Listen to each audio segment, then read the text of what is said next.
पुढची बातमी पाहूयात। दरम्यान शेतकऱ्यांच्या या संपामुळे शहरांची मोठी नाकाबंदी झालेली आहे। मुंबईसह आजूबाजूच्या परिसरामध्ये भाजीपाला आणि दुधाची आवक चांगलीच घटली आहे। यामुळे सर्वसामान्यांच्या डोक्यावरती महागाई आणि टंचाईची टांगती तलवार उभी राहिली आहे। सर्वसामान्यांना चढ्या दराने भाजीपाला खरेदी करावा लागतोय।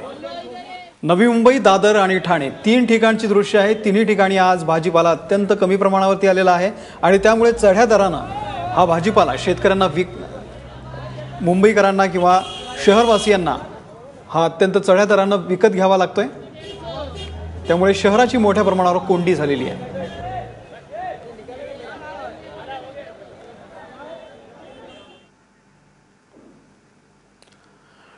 एपीएमसी मार्केटमध्ये भाज्यांचे दर कसे आहेत याचा आढावा घेतलाय आमचे प्रतिनिधी विनायक पाटील यांनी।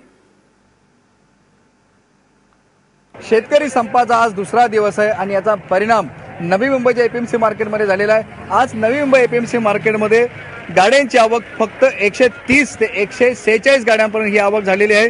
म्हणजेच आपण पाहिलं तर दररोज ही आवक 550, 700, 750 गाड्यांची ही दररोज आवक होत असते। मात्र आज ही आवक फक्त 140 ते 146 गाड्यांवर येऊन थांबलेली आहे। त्यामुळे भाजीपाल्याच्या दरामध्ये मोठी वाढ झालेली आहे। दुप्पट भाजीपाल्याचे दर झालेले आहेत।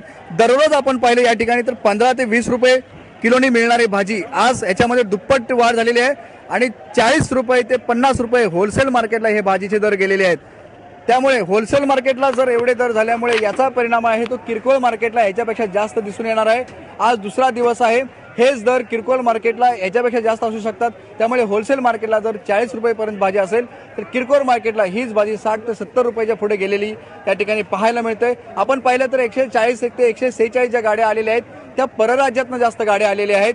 महाराष्ट्रातनं फक्त 5% गाड्या आलेल्या आहेत। त्यामुळे मध्य प्रदेश, गुजरात, कर्नाटक, उत्तर प्रदेश, त्याचबरोबर खाली बेंगलोर असेल, MP असेल, या इतर राज्यातनं मोठ्या प्रमाणात भाजीपाल्यांची आवक झाल्यामुळे ही आवक आहे ते 146 गाड्यांपर्यंत पोहोचलेली आहे।